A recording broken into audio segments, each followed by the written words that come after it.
Hi there mga beloved yung soulmates. Kamusta po kayong lahat? Nandito mo po yung lingkod Renzo Tarot Channel para bigyan po kayo ng isang soulful and meaningful na tarot reading. Dito lamang po sa inyong laging nabangan. Sinusubaybayan ng pinakamal Renzo Tarot Channel. Ang ating pong reading na pagsasamahan ngayon ay reading para sa ating mga pinakamal na nasa sign ng Capricorn. Okay?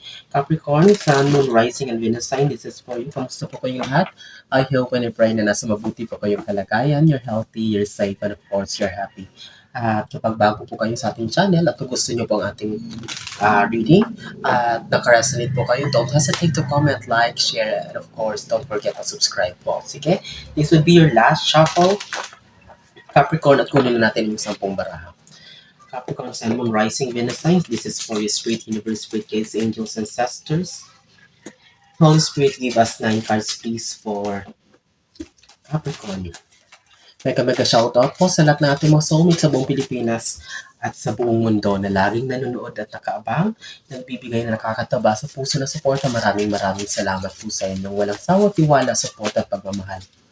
Simula noon hanggang ngayon na hindi niyo po ako iniwan, talagang napaka-overwhelming po ng yung pag-welcome. Lalo't ngayon lang naman po tayo nagbalik after a long time, but still your love and loyalty is still there. Maraming salamat po sa inyo.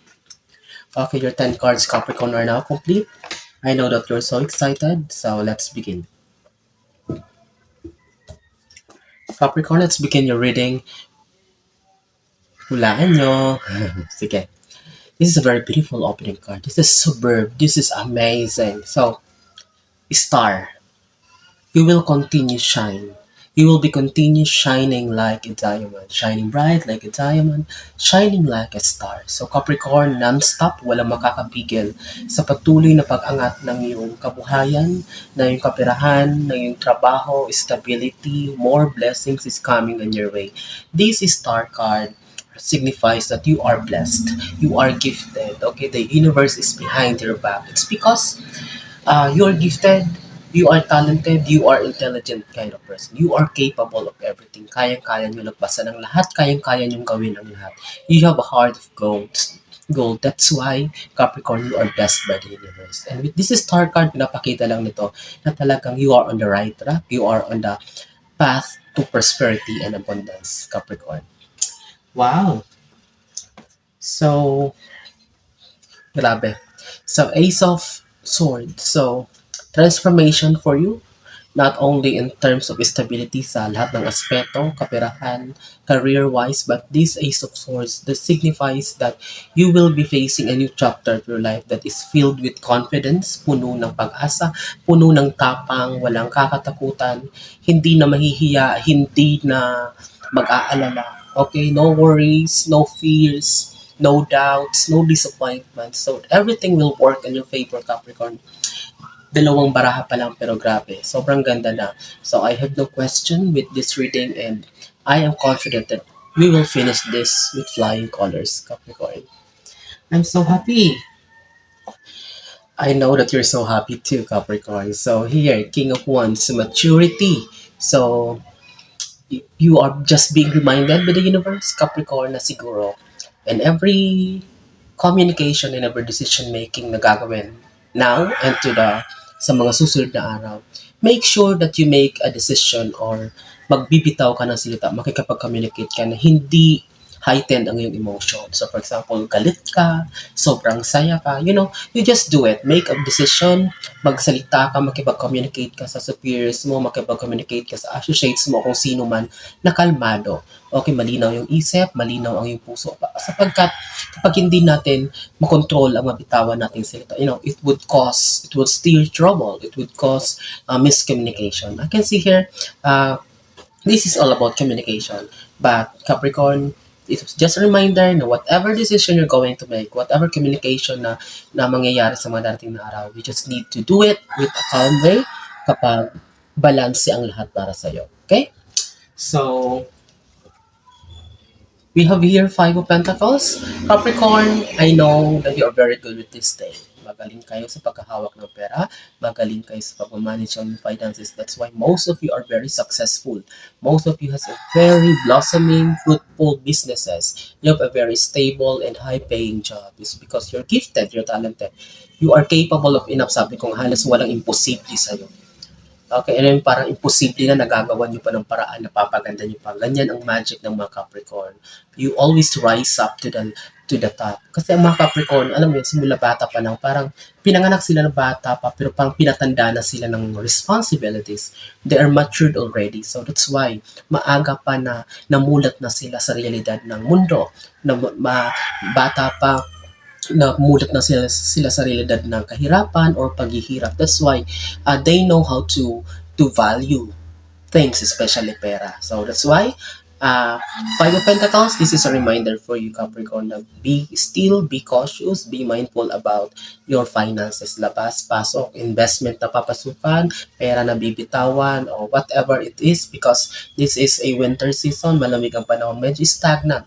Hindi naman lahat ng oras ay maganda ang flow. So, hindi naman sa lahat ng oras ay maganda yung pasok ng pera sa mga negosyo. That's why, kapag dumating yung mga season na medyo matumal, kasi tulad nitong taglamig, so at least balance ang lahat kasi na manage mo ng maayos ang iyong kaperahan. Okay, Capricorn? So, oh my, tapos na. Kahit di ko nabasahin tong 5 natitira. There's a magician. Ikaw to. Magician ka, di ba sinasabi ko, Capricorn? This magician card, the universe is telling you that walang imposible sa'yo. You are capable of everything. That's why if you're Capricorn and now you are facing a lot of things na uh, difficulties, you are facing a lot of uncertainties, mga parang you have doubts. So, I am asking you, Capricorn ka ba talaga? Bakit ka magdududa sa iyong kakayahan? Bakit ka magdududa sa iyong galing, talino? Of course, it's not all the time na gusto natin sa oras na to ay makukuha natin. But you should remember, sabi ko nga, that you are gifted and you are very intelligent and the universe is always at your back.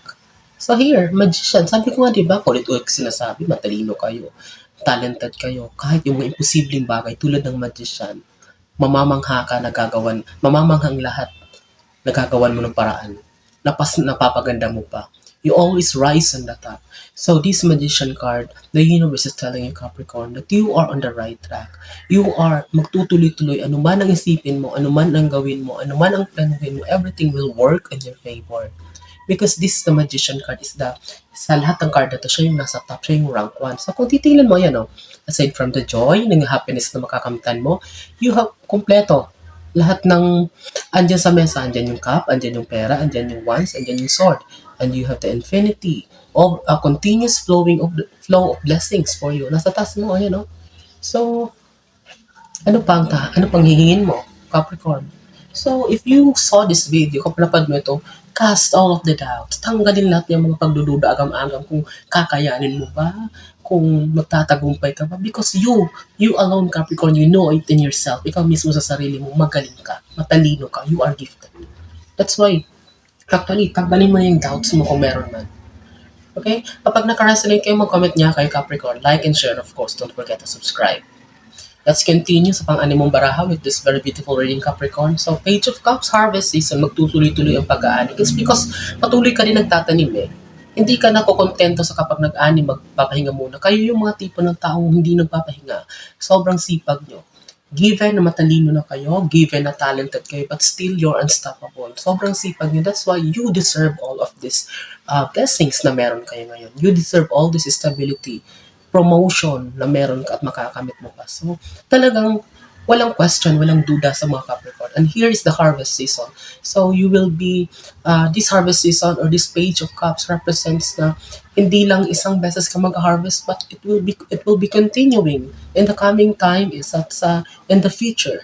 It's because alam mo na yung mga ingredients, alam mo yung factor sa success.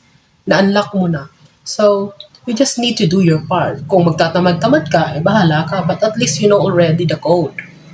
Capricorn, so this is harvest season for you. There's no doubt about that. Makatapat silang star. So, no, your name will continue flourish. Mas lalo makikilala. May mga ibang nagda-doubt sa'yo, may mga nagdududa. Bakit niya nakuha yan? Bakit yan na-promote yan? Bakit yan biglang yaman? Biglang may nakabili ng ganitong properties? Bakit may sasaka yan? Of course, a lot of people will be questioning. But you know it in yourself. Magaling ako eh. Madiskarte ako. Patalino ako. So, bakit niya ako questioning? Okay? Capricorn. Oh my God, grabe tong reading na to. This is the first time naka-encounter ako ng ganitong reading. Celebration card. Magkatapat ng Ace of Swords. Alam niyo kung lumabas pa ang Wheel of Fortune na card, grabe. Sa 3 taon ko, sa 3 years ko na pagka-tarot reading, this will be the best. So far, sa naaalala ko. Capricorn. Celebration card. It will not only make you happy, it will, it will make you, it's not only a one day happiness. It's like, nanamnamin mo ito, hindi mo ito makakalimutan, tatatak po sa puso't isipan mo na celebration na mangyayari sa buhay mo. Yung iba sa inyo dyan, nakuha na ito, nakamit na ito. Yung iba pa kukuha pa lang. I am telling you, kung may pagdududa ka pa, if you have doubts kung dating ba ito sa iyo, makakamit mo pa ito, please, remove all of that. Because that serves as a blockage for your manifestations. Here, ito na sinasagot na tayo. Malinaw ang sagot ng mga baraha. Magician, Ace of Swords, the Star, the Page of Cups. So here is the celebration card. Ano pa? Magdududa ka pa rin ba? Magtatanong ka pa rin ba? So, Capricorn, please. Napakaswerte mo. Grabe.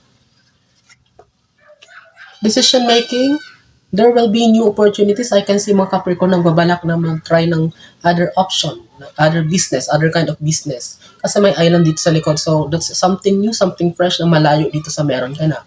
Kung ikaw ay nagtatrabaho or you're in the field of, in a profession, maaring mag-consider ka na mag-masters o mag-aral ng other course na hindi related sa kasalukuyan mong tinatrabaho. Okay?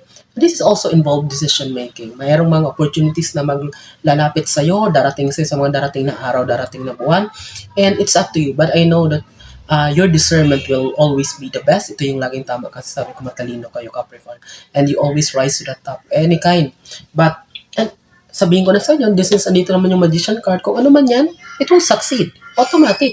Default na yan. So, ibig sabihin, kung ano, nasa sa'yo na lang kung tatanggapin mo pa yun kasi overloaded ka na sa mga responsibilities. Ang dami mo ng ganap. Ang dami mo mga restless, mga side hustle. Ang dami mong mga other pinagkukunan ng income. So, it's up to you kung kakayanin mo, but still, I can see here a new opportunity that will arise in the coming days, Capricorn. So, we have here 6 of Swords. Ang daming Capricorn na talaga ang nag-cut off, natuto na. Kontento na kayo ngayon sa 1, 2, 3 kaibigan or circle of friends na meron kayo ngayon. So, kontento na kayo na kahit medyo may mga nakatampuhan kayong mga family members, friendship na nagwakas, but still, naramdaman nyo na talaga na simula nung lumayo kayo sa kanila, simula nang nag-cut off kayo sa mga sitwasyon na toxic at unhealthy, ay mas lalong gumaan ang buhay nyo. Mas lalo nyong naramdaman yung kaluwagan is because, you know it in yourself that itong circle na meron ka ngayon is healthy yung boundaries at talagang walang nagsasapawan, nagtutulungan ang bawat isa. And that is a good thing. Walang masama mag-cut off. Diba sinabi ko, Capricorn, as long as it is for your own good, it is for your growth, lalong-lalo na sa mental health mo, you need to do it. And I'm so happy nakita ko dito ang dami na talagang nag-cut off, ang dami nang nag-move away sa mga sitwasyon na hindi na healthy para sa inyo, Capricorn. At tapusin natin itong napaka-amazing, napakagandang reading mo, Capricorn, with your 10th and last card. High Priestess, magkatapat ng The Magician card. So, just keep on throwing wishes, manifestations to the universe because ang daming mga Capricorn, ang daming manifestations. Okay? Isa-isa itong magbubukas, isa-isa itong darating para sa'yo. And you will be greatly surprised na talagang hindi lang isa, talagang sunod-sunod itong mga wishes and manifestations mo na darating sa'yo.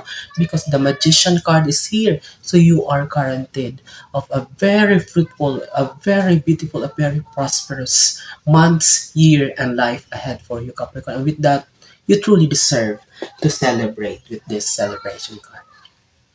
I hope and I pray, please, sana maraming nasa sign ng Capricorn makapanood nito. I know, magiging super happy kayo. At kapag nagustuhan niyo po o nakaresonate po kayo sa ating reading, don't hesitate to comment, like, share, and of course, don't forget to subscribe po. Maraming salamat sa inyong walang sawang tiwala, support at pagmamahal. Hanggang sa susunod nating pagsasama, mag-iingat po kayo lagi. God bless us all.